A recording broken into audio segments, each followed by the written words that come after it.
Hello there, you're now with me, Hendy Gui, and welcome to your 5 p.m. English news on TVS.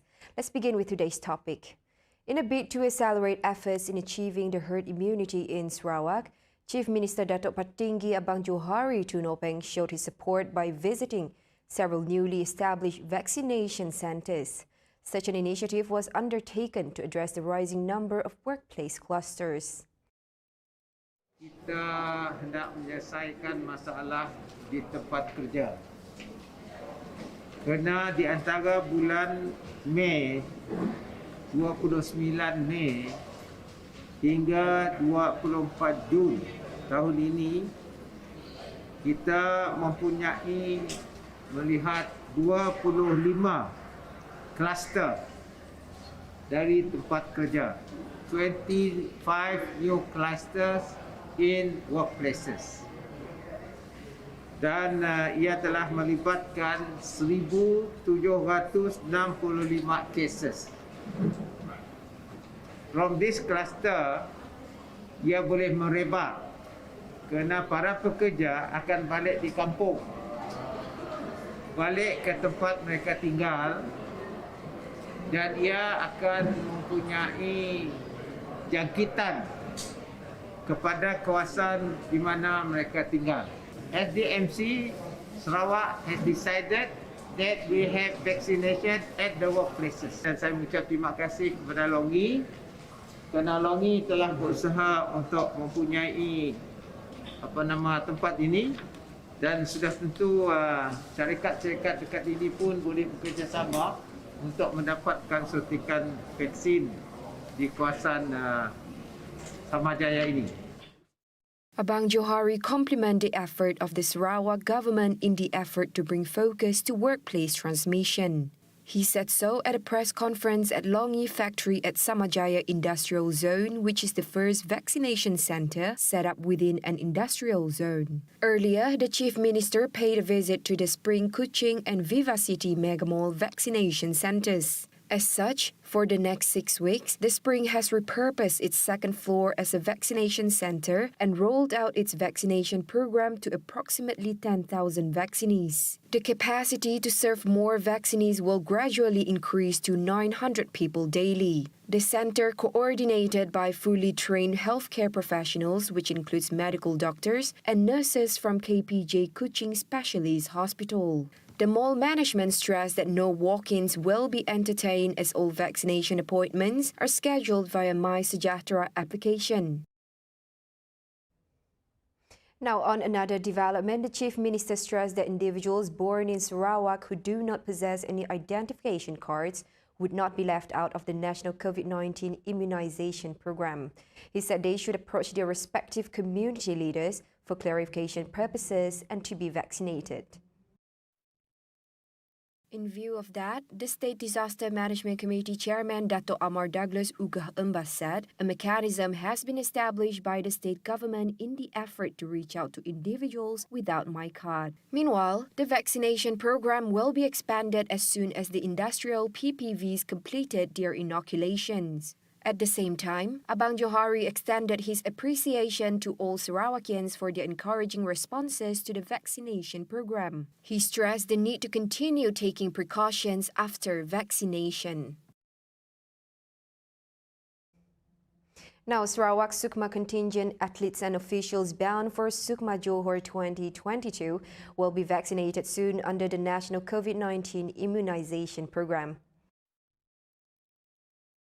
According to Minister of Youth and Sports Dato' Abdul Karim Rahman Hamzah, upon receiving the green light from the State Disaster Management Committee (SDMC), the athletes will be brought to Stadium Perpaduan for vaccination. Karim hopes that the request will be approved as most of the athletes are still young and have not been vaccinated. Earlier in the week, Abdul Karim had said that the Sarawak contingent bound for SUKMA Johor 2022 should be given priority under the National COVID-19 Immunization Program. This is to enable the normal training programs and preparations by their respective sports teams to proceed after athletes and officials are vaccinated.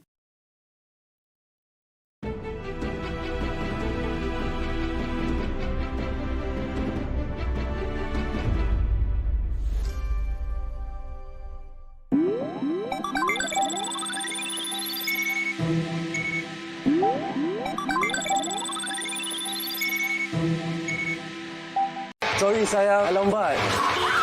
Mengisahkan seorang gadis yang mengalami koma selama 20 tahun. Pelbagai perubahan hidup yang harus dihadapinya.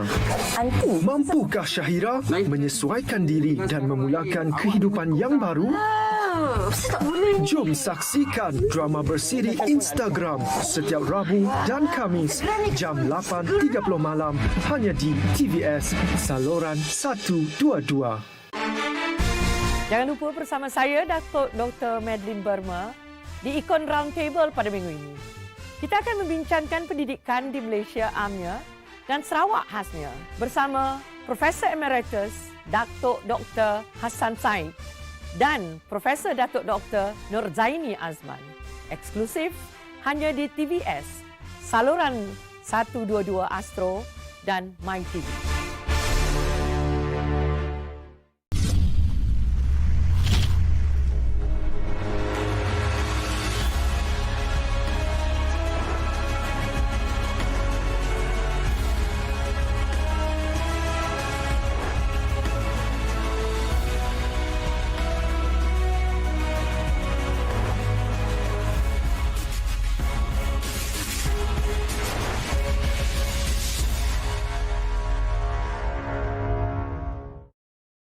Hai, kami JC Ho dan to adalah show kami The JC Show. So make sure toong jangan terlepas sebab ada persembahan yang istimewa dan guest-guest kami yang tong mesti nak nanggap. So don't forget to watch The JC Show this coming Sunday only on TVS saluran 122 Astro dan juga MyTV.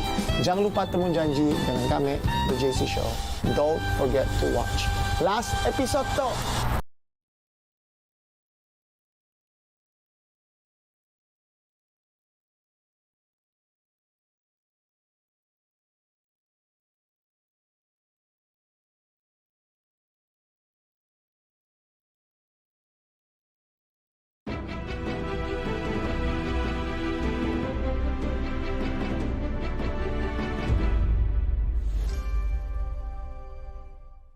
Hello there and welcome back. Now moving on, a total of 6,823,104 doses of the COVID-19 vaccine have been administered under the National COVID-19 Immunization Program as of June 24th.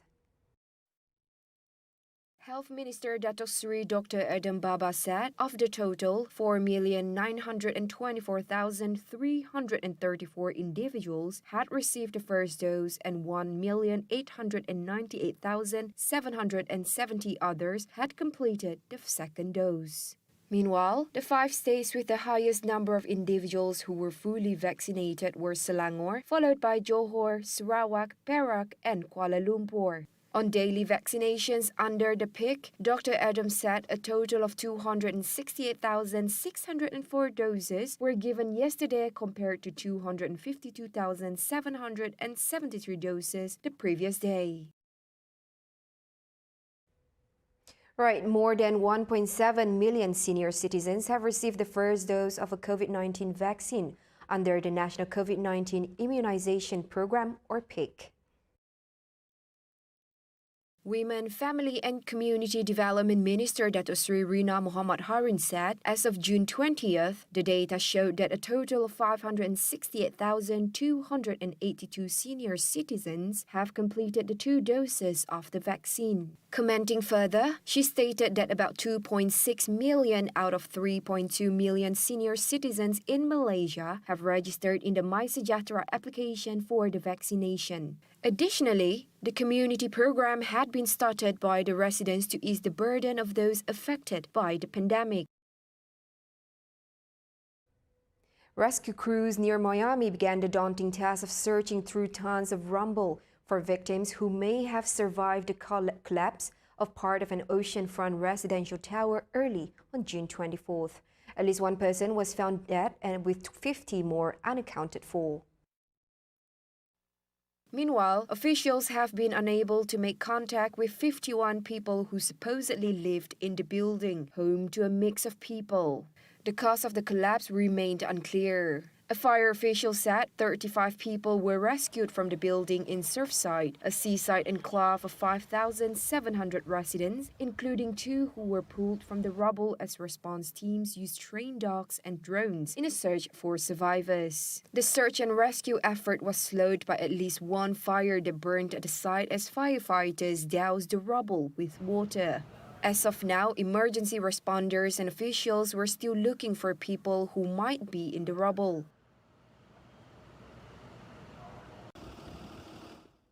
Now wrapping up the 5 p.m. news, don't forget to tune in to the 2021 Borneo Jazz Festival, airing shortly at 6 p.m. on TVS. The virtual festivities will go on for 3 days starting today until June 27th from 6 p.m. to 7:30 p.m. But before that, let's meet the first star of the show, Clinton Jerome, a young talent from Miri, Sarawak, who dreams of collaborating with Yuna. With his parents as an inspiration, Clinton expresses his pride after being able to achieve his parents' dreams of seeing him produce his own music. In fact, Clinton hopes that his latest single, Home to You, receives the love and support of local music fans. Inspirasi Clinton untuk berkarya dan menyanyi, perform semua tu, even menghasilkan lagu, I will always go back to my family. Terutamanya parents Clinton lah, sebab parents Clinton memang inspirasi Clinton sejak Clinton masih kecil lagi. And time tu Clinton pun, saya punya parents memang minat dalam bidang seni, tapi malangnya mereka tak ada macam rezeki untuk menceburi bidang tersebut. So I'm very happy and proud sebab saya dapat membuat karya saya sendiri dan juga menunaikan impian parents saya juga. What Clinton hopes is that more local artists will contribute in blooming the local music industry. Besides Clinton, Borneo Jazz Festival will also be graced by Ohas Soul Band, Nisa Adina, Borneo Jazz Talent Search 2018 champions Ta'dan, and Pete Kalang. Watch Clinton Jerome bedazzle the stage later this evening at 6 p.m. And that concludes the 5 p.m. English news on TVS. As usual, don't forget to tune in for the Nightline 11:30 p.m. with Razi Ahmad. With that, I'm Hendy Gui and have a pleasant day.